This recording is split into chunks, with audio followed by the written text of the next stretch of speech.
아직도 우리에게 소망이 있는 줄 믿으시기 바랍니다.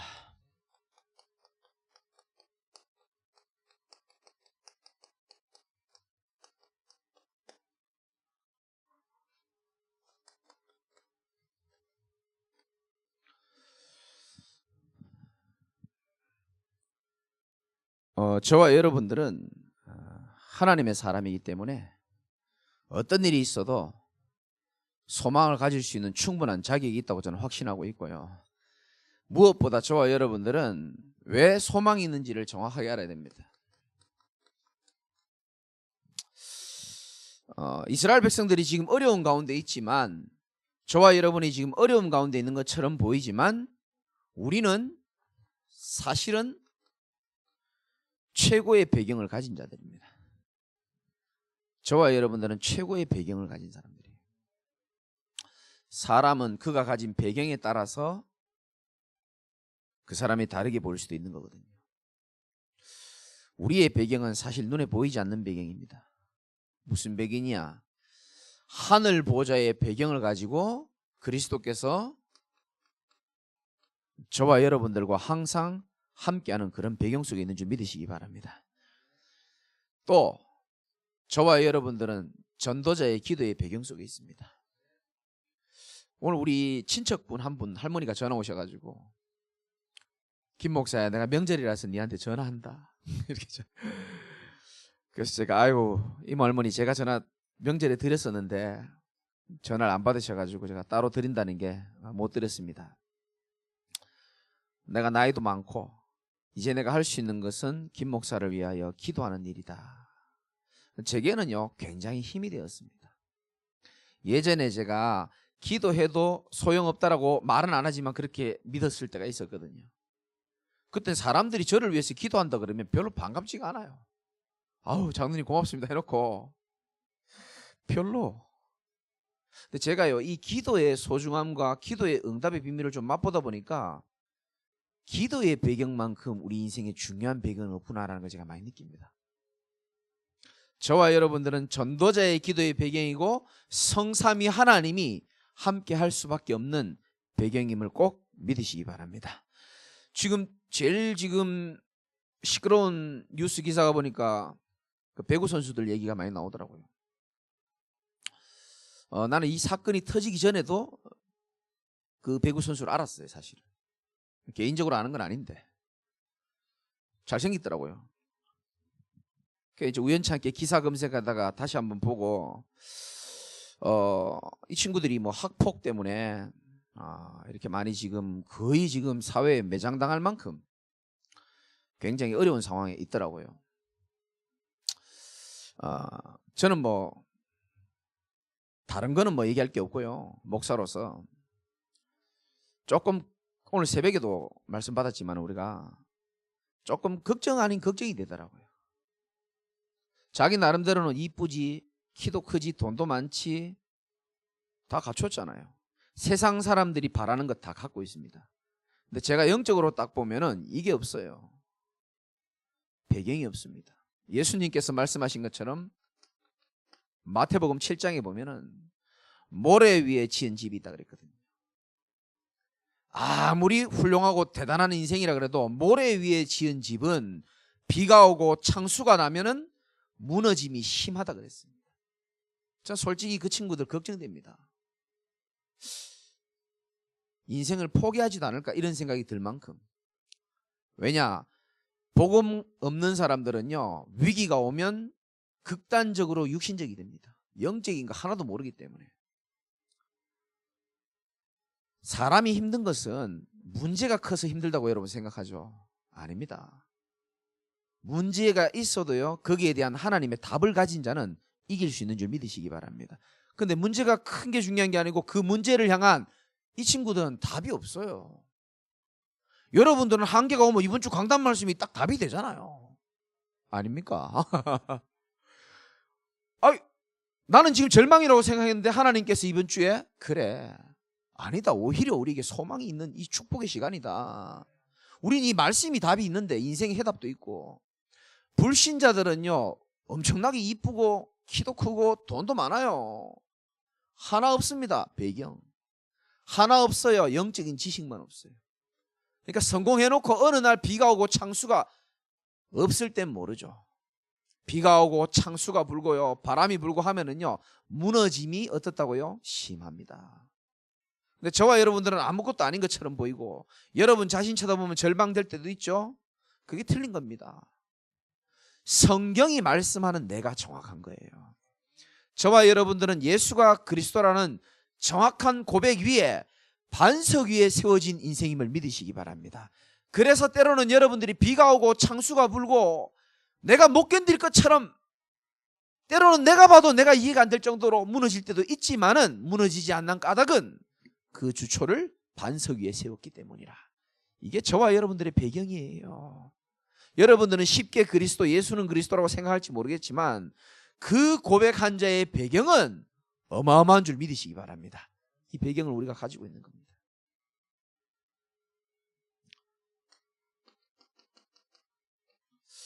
우리는 영적 사실을 분명히 알고 있습니다. 아까도 말씀드렸지만 성삼위 하나님께서, 성부 하나님께서 저와 여러분들을 선택하시고 지금도 우리 인생을 주관하고 계십니다. 그 하나님의 우리는 자녀인 줄 믿으십니까?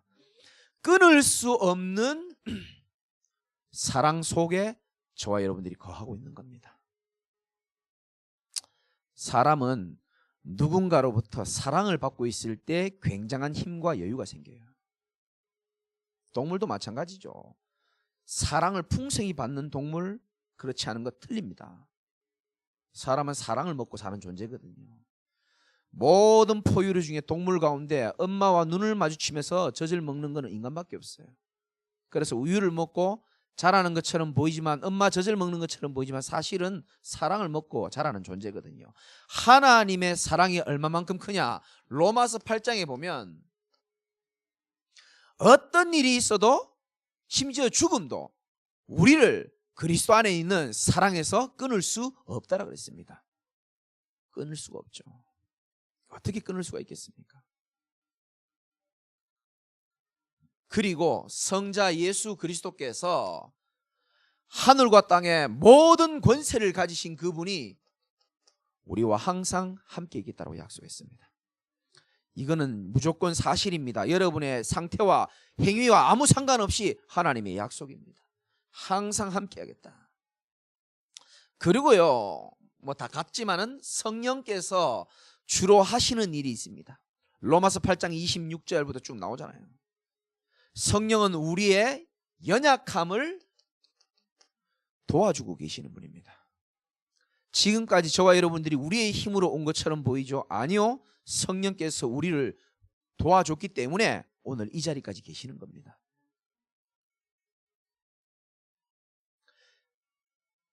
빌립보서 1장 6절에 너희 안에서 착한 일을 시작하신 그분이 그리스도 예수의 날까지 이루실 줄을 우리는 확신한다 그랬습니다.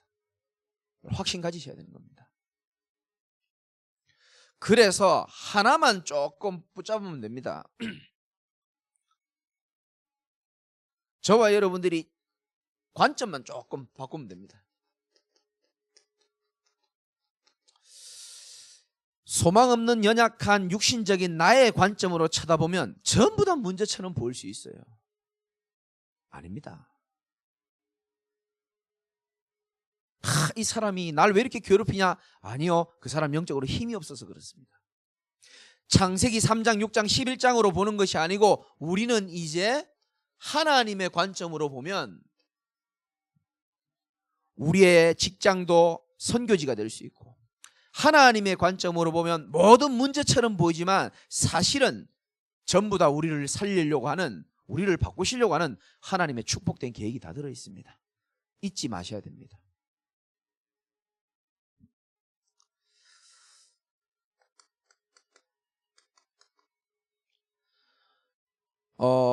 우리가요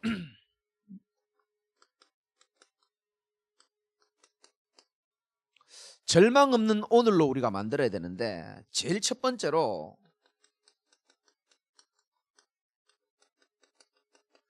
우리 개인들은 한계가 있습니다. 솔직하게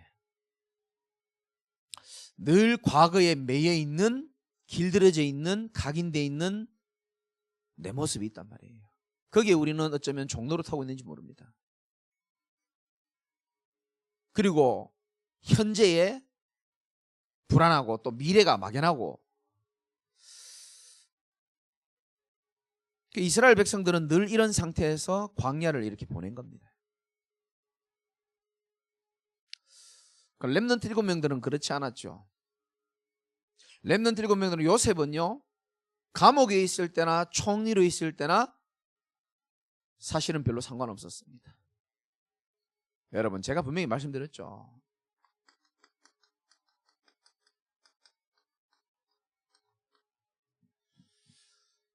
저와 여러분들이 진정한 어부요, 진정한 농부요, 진정한 나그네가 맞다면 사실은 그리스도로 충분하고 별로 상관이 없어야 됩니다. 그럼 여러분은 제자가 된 겁니다. 바울은 내가 풍부함에 있든지 가난하든지 간에 상관없이 누릴 수 있는 일체의 비결을 갖고 있었다 그랬습니다. 상관없어야 돼요.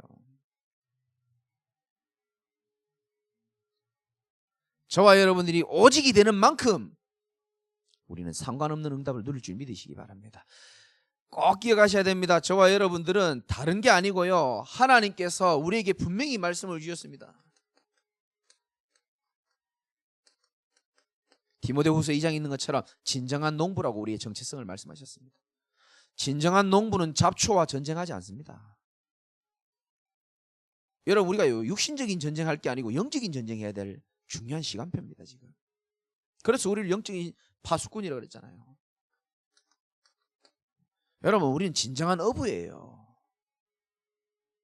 진정한 어부는요, 고기를 많이 잡든 고기를 한 마리도 못 잡든 다음 날 또 배를 타고 지속을 합니다. 고기 너무 많이 잡고 막 어마어마하게 많이 잡아가지고 막 술 먹고 막 다음 날 일하러 못 나가고, 진정한 어부는 그렇게 하지 않습니다. 진정한 어부는요, 물고기 한 마리도 못 잡아도요, 물때를 잘못 타서 집에 와도요 낙심하고 죽고 싶고, 진정한 어부는 그렇지 않습니다. 응답이 많이 오건 응답이 있든 없든 다음 날 또 내가 타야 될 배를 타게 돼 있습니다. 여러분, 저와 여러분들은 하나님의 사람임을 믿으시기 바랍니다. 우리는 가야 될 길이 있어요. 하나님이 허락하신 그 길이 분명히 있습니다.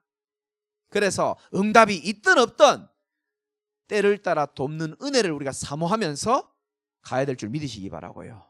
그리고 우리는 진정한 나그네입니다.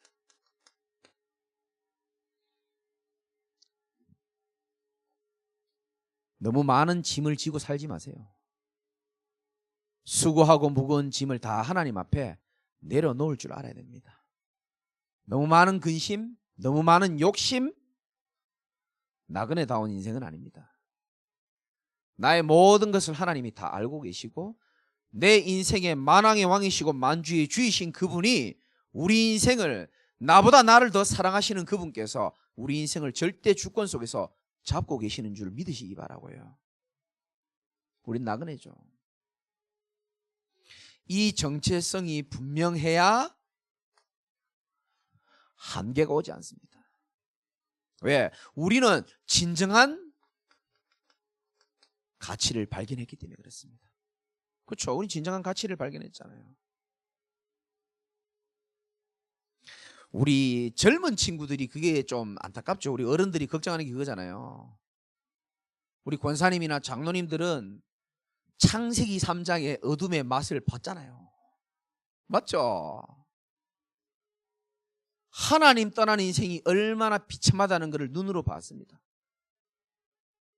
죄로 인한 저주와 재앙이 뭔지를 눈으로 봤다니까요. 불신자들 믿지도 않는 사단, 흑암, 종노릇, 대물림, 신병, 무병 이런 거를 직간접적으로 많이 봤단 말이에요. 그런데 이 어마어마한 복음 안에 있는 자라나는 렘넌트들은요, 이게 몰라요. 잘. 하나님 떠난 문제, 하나님도 보이지도 않는데 뭘 하나님 떠난 문제, 죄로 인한 저주 잘 몰라요. 핸드폰 보기 바쁘지. 사단, 귀신이 어디 있어요? 저 열쇠는 우리 엄마가 사단이고 우리 엄마가 귀신이지 실제적으로 이걸 체험 못 해봤다는 거예요.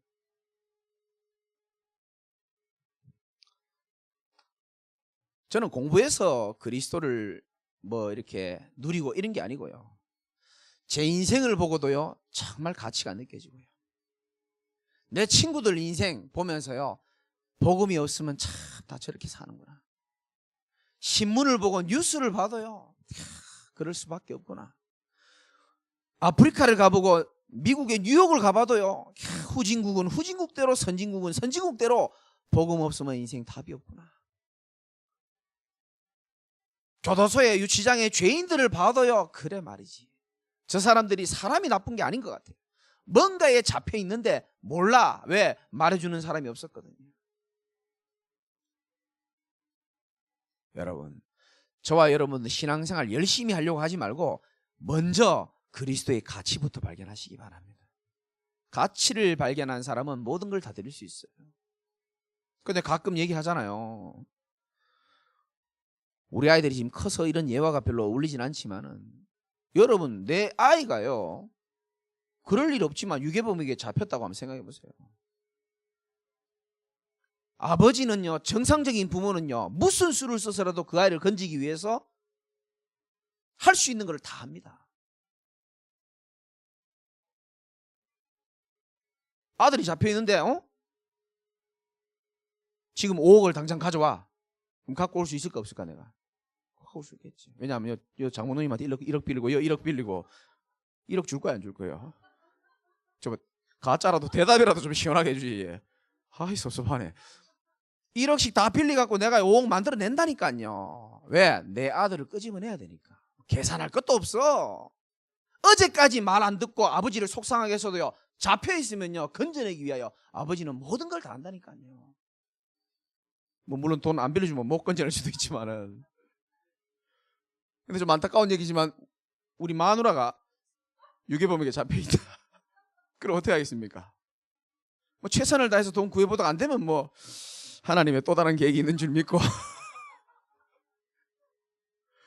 여기까지가 시간표구나 생각하면 되는데, 자녀는 그렇지 않아요. 물불을 가리지 않습니다.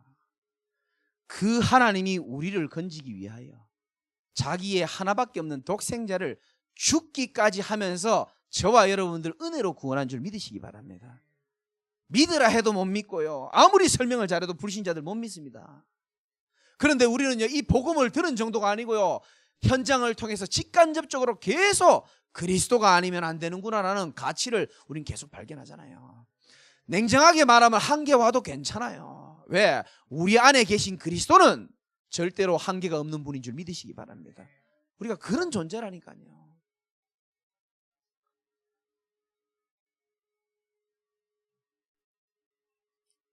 그게 사실은요,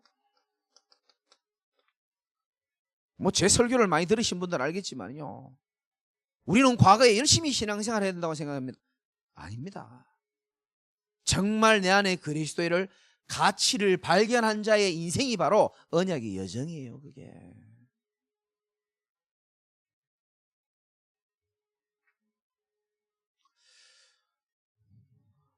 그런데도 계속 한계를 와요. 목사님 힘들어. 제 주변에 그런 전화 오는 분들이 많아요. 목사님 힘들어요. 한계가 와요. 그럼 저는 이번 주 강단 말씀 그대로 얘기합니다. 어쩌면은 당신에게 하나님이 참된 절망을 시키는지도 모른다. 여러분, 베드로가요, 진짜 참된 절망을 했잖아요. 예수님의 수제자가 됐는데요, 예수님을 배신하고요, 완전히 옛날 모습으로 돌아간 자기 모습, 얼마나 끔찍하겠습니까? 남들이 베드로 보면요, 손가락질 했을걸요. 그렇죠? 근데 우리 주님은 직접 찾아가셔가지고 묻지도 따지지도 아니하시고 베드로에게 새로운 시작을 탁 합니다. 베드로는 느꼈겠죠. 나는 아무 소망 없고 가치 없는 존재구나. 그런데 그리스도의 그 끝없는 사랑으로 인하여 내게 다시 한번 기회를 주시고, 마가의 다락방, 갈보리산, 감남산, 마가 다락방을 거쳐서 이 부활의 복음을 가지고 사도행전 3장, 4장, 5장, 얼마나 귀하게 쓰임 받습니까? 혹시 한계 오신 분 계십니까? 한계 온 사람들은 자유가 없어요. 근데 여러분에게 제가 전에도 말씀드렸지만은 저도 어떻게 보면요, 지금 복음을 누릴 수 있는 키가 바로 이거였습니다. 철저히 제 자신을 두고요, 절망했었어요. 저는 제가 열심히 하면 뭐가 될 줄 알았거든요. 세상의 책을 많이 읽어보니까 최선을 다해라, 열심히 해라, 조금만 더 하면 된다, 포기하지 말아라, 네가 하는 만큼 된다, 여러 가지 책이 많이 있더라고요. 그래서 저는 그 세상 지식을 가지고 되는 줄 알았어요. 하나님은요, 저를 철저히 무너뜨리시더라고요. 힘으로도 능으로도 안 돼. 오직 여호와의 신으로만 가능해. 저는 그때부터요, 철저한 절망 다음에요, 진정한 소망이 보이지 않던 소망이 보이기 시작했습니다. 그래, 내가 할 수 있는 것은 많이 없구나. 바뀌었습니다. 하나님이 하시면 되는구나. 원래 하나님이 쉬지 않고 우리를 위하여 일하시겠다고 마음먹으셨어요. 얼마나 시간표가 맞는지 모르겠어요. 그러니까 너무너무 편해. 아무 상관없고요. 하나님 앞에 모든 거 다 맡기고 이제 하나님 하시는 걸 보겠다고 마음먹으니까요, 흑암이 그때부터 완전 무너지는 거 있죠. 이 말을 알아들으셔야 되는데. 승리하게 되길 바랍니다. 두 번째는 우리 자신만 조금 점검을 하면 됩니다.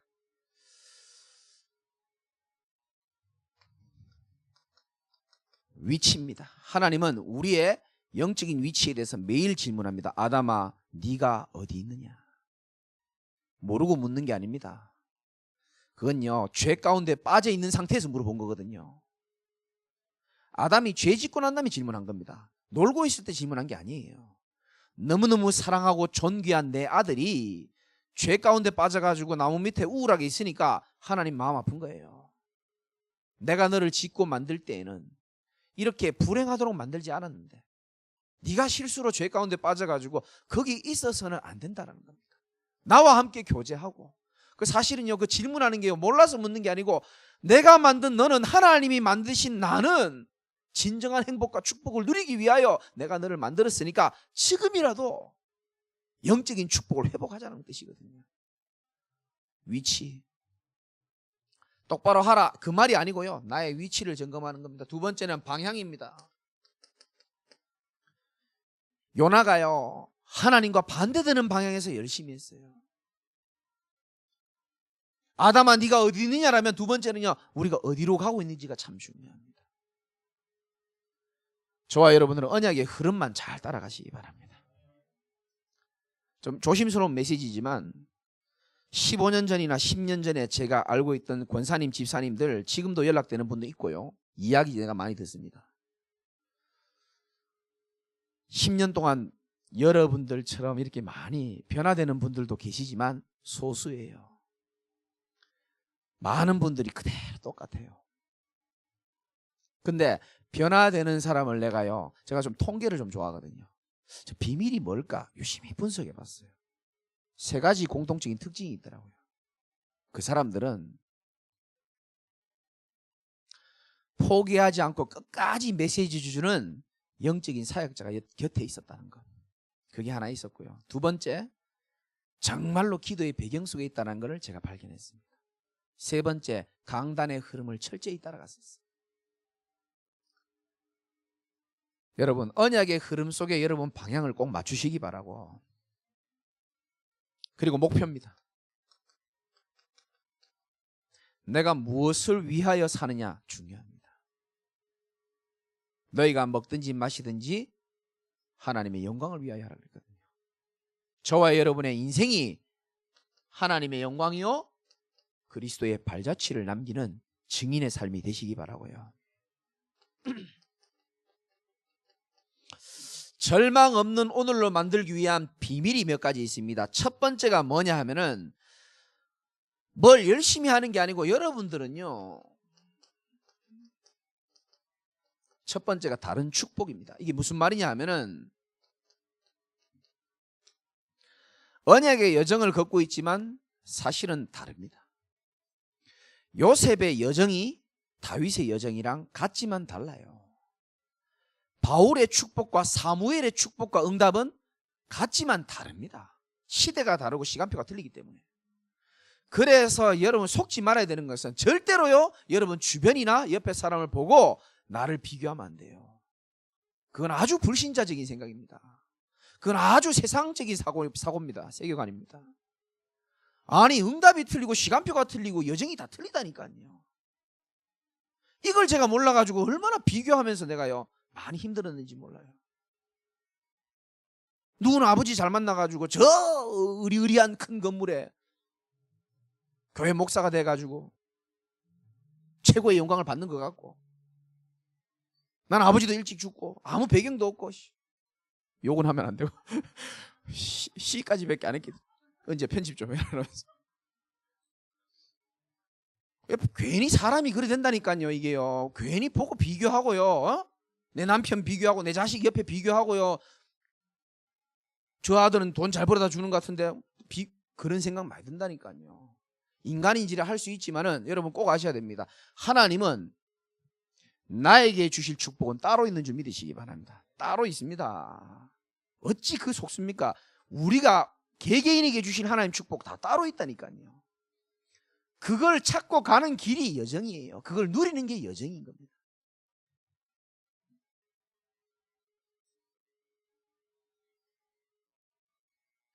근데 그게 잘 안 보여요. 그래서 하나님은 날마다 우리에게 다른 힘을 얻기를 원하는 겁니다. 집중이 뭔지 아십니까? 우리가 뭐 이렇게 안 하던 짓을 해보자 그렇게 보일 수 있습니다. 아니요. 하나님이 나의 인생에 정말 집중하고 계심을 깨닫는 게 집중입니다. 얼마나 하나님이 나를 집중하고 계신지 몰라요. 우리 그거 모르고 살잖아요. 그거 확인하는 게 집중이에요. 다른 힘을 얻는 겁니다. 그러면 눈이 열린다니까요. 이야, 우리와 함께 앉아가 저들과 함께 앉아보다 훨씬, 내 환경이 지금 절망적인 환경인 줄 알았는데 아니에요. 모든 껍데기와 거짓된 것들을 버리고 바꾸라는 하나님의 뜻이구나. 이 눈이 열려버린다니까요.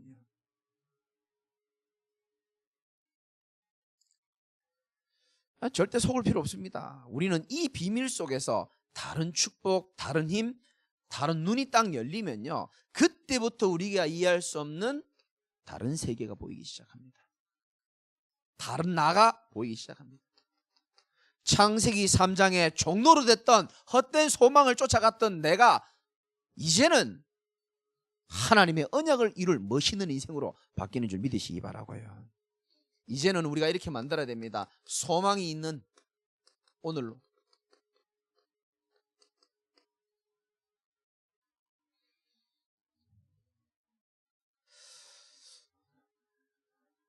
우리가요 소망을 가지자, 있다 없다 그거 말하기 이전에 여러분들 마음에 손을 얹고 나의 진정한 소망은 뭔가 한번 생각해 보세요. 내 평생 소원 이것뿐, 주 위에 살다가. 그럼 내 소망이 뭔지를 알아야 됩니다. 우리가 대부분 기독교인들이 예수를 믿으면서도 변하는 것에 소망을 자꾸 둘 때가 많아요. 우리는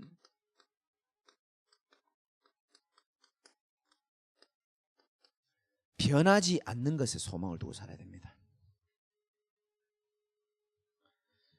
사람은 변합니다. 그렇죠? 내 마음도 변합니다. 어제 다르고 오늘 달라요. 멀리서 볼 때, 가까이 살 때 달라요. 다 변하고 다 틀립니다. 문화도 틀리고 바뀌고요. 유행도 바뀌고 다 변화되는 겁니다. 그래서 가장 응답을 받았던 다윗은 시편에 보면은 62편 5절에 가장 어려울 때 이런 고백을 합니다. 나의 영혼아 잠잠히 하나님만 바라라. 무릇 나의 소망이 그로부터 나오는도다. 참 쓰임받는 사람은 다르죠. 자기의 소망이 하나님으로부터 나온다라고 고백합니다. 다윗은 아는 거죠. 나로부터 나오는 소망은 참된 소망이 아니라는 것을 다윗은 잘 아는 겁니다. 여러분, 그래서 진짜는요 전부 하나님을 거쳐서 나와야 되는 거예요. 나의 생각, 나의 판단 싹 다요 그로부터 다 나와야 되는 겁니다. 내가 응답을 받는 것도요 나로부터 나오는 게 아니고 하나님으로부터 나오는 응답이 진짜예요. 그래서 좀 어려운 메시지지만 제가 가끔 응답을 받으면 기쁠 때가 있어요. 근데 저는 그 응답으로 기뻐하지 않습니다. 나같이 연약하고 부족한 자에게 이 복음 하나 깨닫는 것밖에 없는데 여전히 연약한데도 불구하고 하나님이 나를 내 응답이 그로부터 나온다는 것을 느끼는 게 그게 진짜 중요한 거예요, 사실은.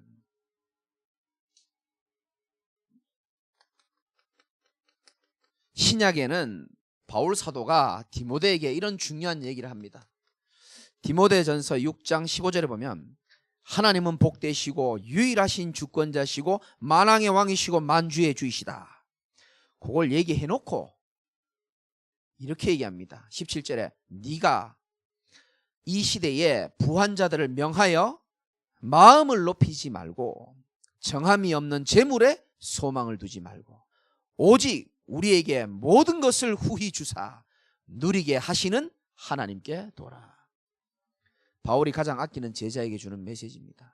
그리고 바울 사역에 중요한 메시지를 던진 거죠. 나의 소망 오직 주님께 있네라는 찬양이 있듯이 여러분이 그 응답을 누리셨으면 좋겠고요. 변하지 않는 것에 우리의 소망을 두고 사단은 여전히 우리를 노리기 때문에 저와 여러분들이 영적인 틈을 메울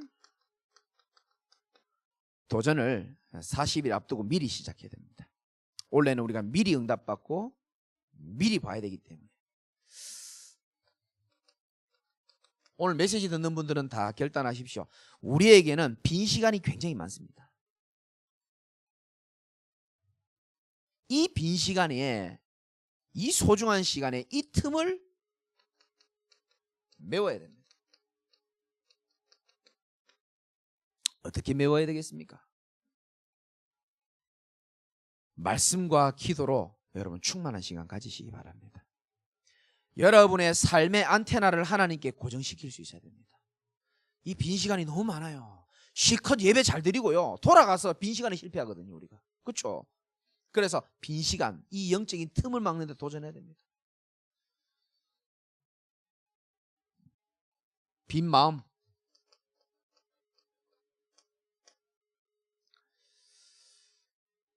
이 빈 마음이 안 채워질 때 사람은 고독해지고 공허해지거든요. 그러니까 좀 수준이 있으면 또 말 안 하고 스스로 괴롭다가 또 살아나면 다행인데 또 연약하면 또 이게 또 나온단 말이에요.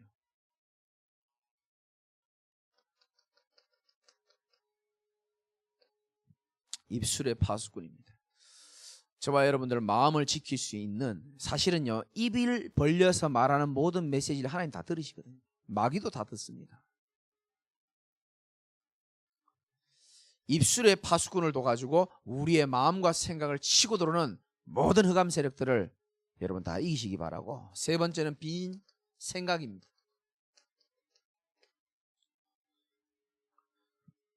모든 스님들이 쓰는 방법입니다. 생각 버리기 연습하고 훈련합니다. 그건 절대 스님 게 아니에요. 여러분 제가 성경을 보니까 사단이 우리를 공격할 때 돌을 던지거나 교통사고 나게 하거나 그렇게 잘 하지 않아요. 언제든지 보니까 마음과 생각을 공격한다고 성경에 기록되어 있더라고요. 그러니까 사단은 아는 겁니다. 우리의 생각만 장악해버리면 마음이 무너질 걸 알고 마음이 무너지면 예배드리기 싫어질 것을 알고 예배가 회복 안 되고 무너지고 기도가 안 되면 하나님과의 관계가 끊어지고 영적 상태가 무너지면 나머지는 다루기 쉽단 말이에요. 사단의 제1 공격 장소가 뭡니까? 생각입니다. 예배 드리는 중에서도 그런 생각, 저는 메시지 하면서도 그런 공격 받을 때도 있어요. 그래서요 막 결박하고 뭐 다 놔두고요 그냥 사단이 주는 즉시 갖다 버리시기 바랍니다. 갖고 있을 게 못 돼요. 여러분 우리 장로님들 여러분 저를 좀 알 겁니다. 제가 굉장히 예민한 사람입니다. 그리고 나에게 상처 한 번 주면요 그거 죽을 때까지 잊지 못하는 강력한 더러운 성질을 갖고 있거든요. 근데 누가 나한테 무슨 말하고 누가 나한테 그걸 버린다? 제 인생에 있을 수 없는 일입니다. 그런데 진짜 마귀가 이걸 통해서 나에게 역사한다는 사실을 뼈저리게 알고 나니까 괘씸하더라고요. 내가 10년, 20년은 속을 수 있지만 30년은 속을 수 있지만 남은 인생까지 그렇게 살아라고 저는 그렇게는 하기 싫어요. 그래서 언제든지 제가 제자들에게 얘기하십니다. 내 마음의 생각에 무슨 메시지가 딱 들어올 때 있어요. 그럼 점검해 봐야 돼요. 이게 지금 하나님이 주시는 생각인지 마귀가 작정하고 주는 생각인지 생각해 보고요. 마귀가 주는 생각이 맞다라고 느껴지면요, 바로 차단해 버려야 됩니다. 광단 말씀에 나왔잖아요. 적군이 공격에 올 때 모든 수로를 다 차단시켜 버렸습니다. 왜? 더 이상 공격당하면 안 되니까 빨리 꺼지라는 거거든요.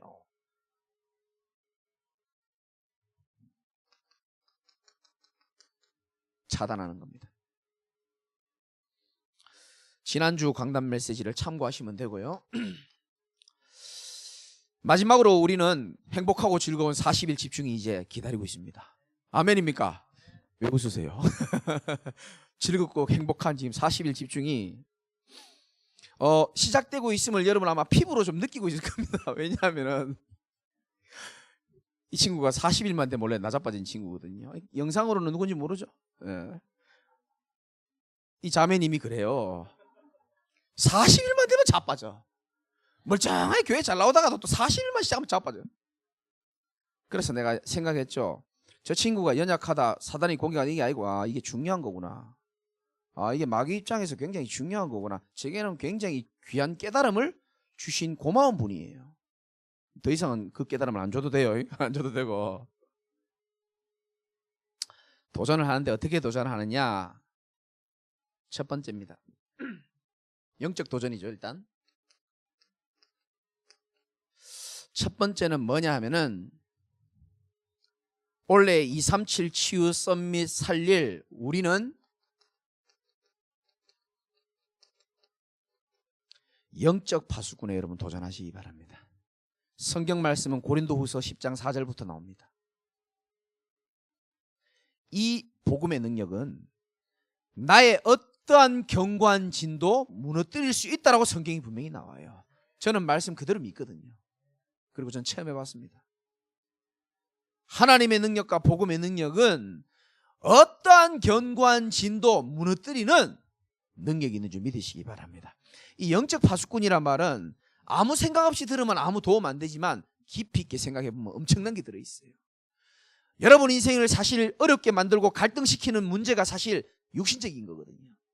모든 육신적인 건 영적인 문제, 견고한 모든 진을 하나님이 주시는 영적인 능력으로 나를 지킬 수 있다라는 여러분 증인 되시기 바랍니다. 영적 파수꾼에 도전하는 겁니다.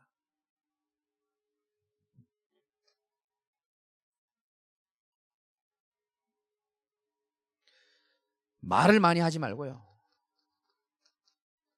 말씀 파수꾼에 도전하시기 바랍니다.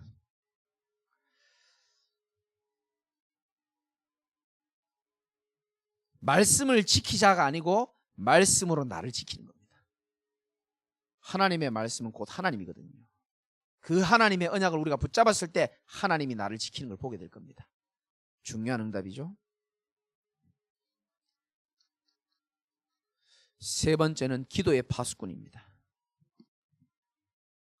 그럼 사람들은 대부분 문제 해결에 99% 생각이 가 있거든요. 그리고 그 해결받으려고 기도합니다. 그게 맞지만 틀린 겁니다.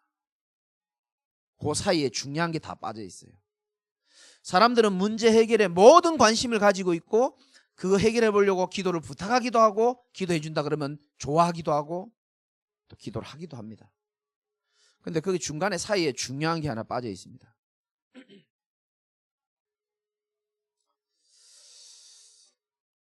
문제 해결보다 중요한 것은 이 문제 해결의 열쇠를 하나님이 쥐고 계시다는 사실을 믿는 게 더 중요합니다. 그거 믿으시기 바랍니다. 이 문제의 해결의 키를 하나님이 쥐고 계신다는 사실. 그걸 믿고 기도하는 걸 보고 기도의 파수꾼이라는 거예요. 우리는 그 믿음 없이 기도하니까 한스러운 기도밖에 못하고 불신앙하면서 어쩔 수 없는 내 마음의 불안함을 달래기 위한 기도하고요. 안 하면 불안하니까 믿음도 없이. 기도의 파수꾼, 진짜 기도의 파수꾼은요, 하나님이 주신 언약 속에서 확신 가지고 기도하는 겁니다. 그래서 내 마음과 생각을 지키는 응답을 보는 거예요. 아무것도 염려하지 말고 오직 모든 일에 기도와 간구로. 거기에는 사실은요, 이 믿음의 고백이 같이 들어가줘야 되는 겁니다.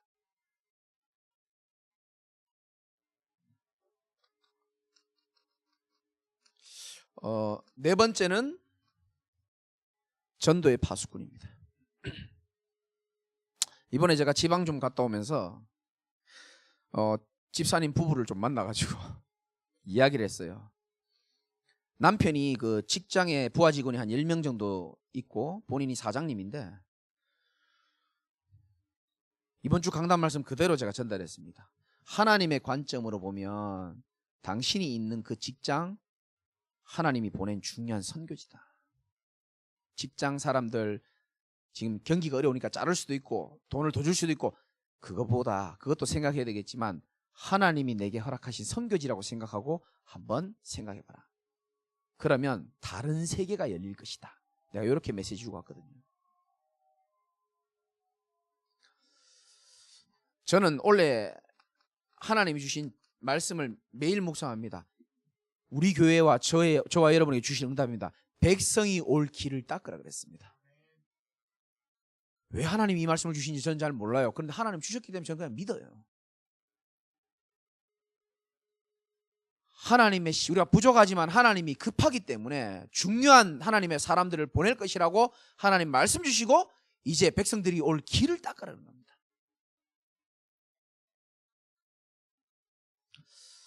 이 축복 정말 누리시기를 주님의 이름으로 축원드립니다. 말만 도전하지 말고 실제로 도전합시다. 우리 저희 장인어른은 이번에 잠깐 뵙고 왔는데 대단하신 분이에요. 이분이 연세가 80 정도 됩니다. 그런데요, 밤 12시가 다 됐는데요, 같이 자는데 마루에 시끄럽더라고요. 나 잠 자려고 하는데 알고 봤더니 우리 민서에게 태권도를 가르치고 자세 운동 가르치더라고요. 밤 12시에. 그 우리 준서가 딱 보더니, 아빠, 할아버지가 청년 같고 민서가 80세. 아이고 민서야 미안하다. 저기 있구나. 쟤를 뭘 하는 게 아니고 우리 할아버지가 그만큼 운동이 대단하신 분이거든요. 좀 놀라지 마십시오. 지금도요 80세인데요 등산요 규칙적으로 꾸준히 갑니다. 여기가 끝이 아니에요. 그냥 걸어 올라가는 게 아니에요. 손에 뭘 들고 앉습니까? 영어 단어장. 별로 놀라지도 않는데 영어 단어장 가지고요 단어 외우시면서 등산 가십니다. 대단하시죠? 이번에 제가 내려가니까 요즘에 영어 뭐 배우십니까? 이거 전치사하고 연결하는 그거 얘기하시더라고요. 별로 놀라지도 않네요. 여러분, 나는요 우리 장인어른 들을 수도 있겠지만은 나이가 많다고 나는 그 노인이라고 생각하지 않습니다. 젊은 사람도요 생각이 늙어버린 사람은 그 노인이에요. 그러나 하나님이 주시는 꿈과 비전으로 힘으로 가지고 살아가는 자는요 저는 진정한 청년이라고 생각합니다. 여러분 영원한 청년 되시기 바랍니다. 영적인 주신 힘을 가지고요 그런 응답을 누려죠.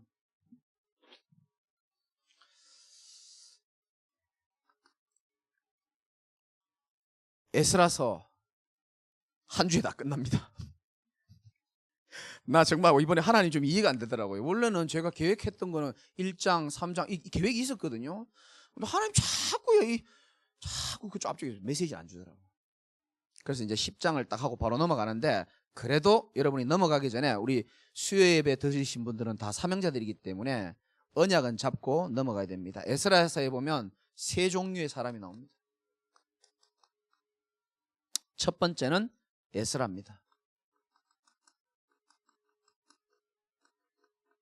에스라는 영적인 지도자고 영적인 가장을 말합니다.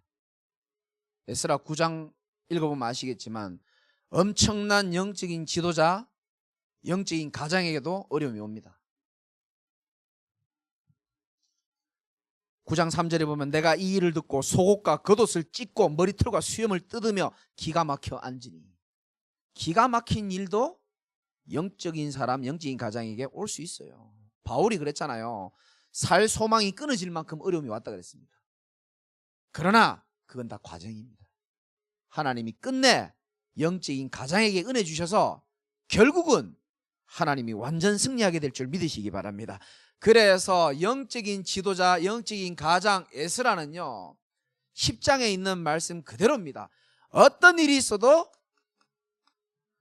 하나님과 소통되어지는 기도의 힘을 가지고 모든 역경을 이길 수 있는 축복을 주신 줄 믿으시기 바라고, 가족 중에서 영적인 가장이 나다라고 생각하는 분들은요, 어떤 일이 있어도 흔들리면 안 됩니다. 하나님의 시간표 반드시 옵니다. 하나님은요, 많은 사람의 모습과 무리를 보고 응답하는 것이 아니고 한 사람의 믿음 고백을 통하여 하나님의 일을 이루어 나가시는 분이에요. 두 번째는 이런 영적인 전도자에게 힘을 준 10장 2절의 스가냐입니다. 이 스가냐는요, 이름도 빛도 없이, 오늘 10장 4절 한번 보세요. 여러분들이 응답 받아야 되기 때문에 읽어야 됩니다. 10장 4절 다 같이 한번 읽어봅시다. 시작. 이는 당신이 주장할 일이니 우리가 도우리니 힘써 행하소서 하니라. 아멘. 이 전도자 에스라가요, 지금 힘을 잃었을 때인데, 이 스가냐라는 사람이 이름도 빛도 없는 사람인데 전도자에게요, 이스라엘에 아직까지 소망이 있습니다. 그리고 딱 메시지 주면서 뭐라 그럽니까? 일어나소서, 우리가 도우리니 힘써 행하소서 하니라. 목회자와 영적 지도자는요, 이럴 때 힘이 납니다. 사실은 스가냐처럼 이름도 빛도 없지만 전도자의 힘이 되는 여러분 되시기 바랍니다. 동역자이고 보호자. 딱 한 칸 차이인데 아주 차이가 많이 납니다. 짐, 전도자의 힘, 전도자의 짐, 이름도 비슷하잖아요. 그 정치인들 약 올릴 때 쓰잖아요. 국민의 힘이라 안 그러고 국민의 짐이라 그러고 막 그러잖아요. 차이는 별거 안 나는데 굉장한 차이 납니다. 세 번째, 이스라엘 백성들이 나오죠.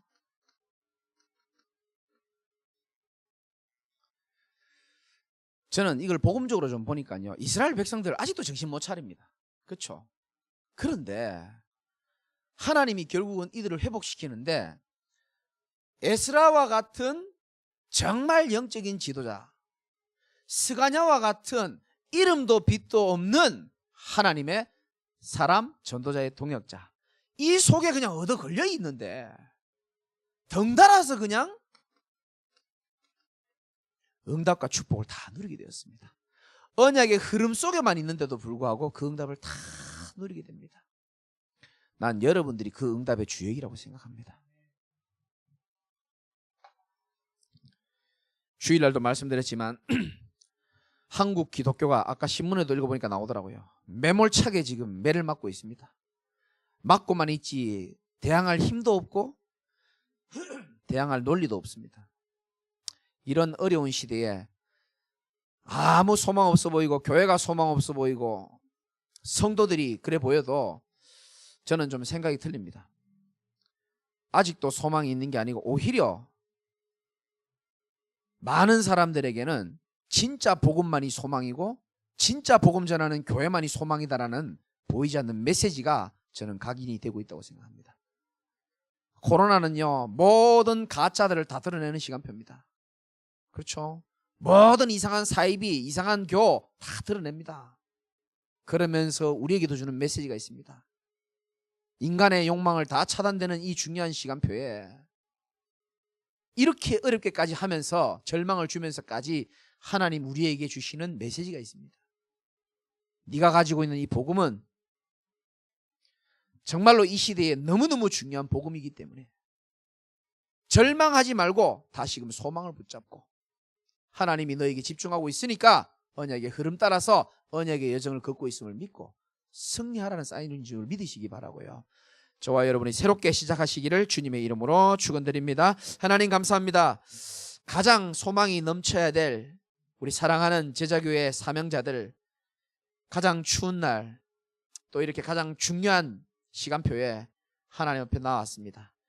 하나님의 마음과 눈이 성전이 있다고 말씀하셨는데 오늘 영상으로 또 현장에서 하나님의 언약을 붙잡는 모든 우리 사명자들에게 하나님의 다른 은혜와 응답이 축복이 넘치도록 역사하여 주옵소서. 예수 그리스도 이름으로 기도드리옵나이다. 아멘.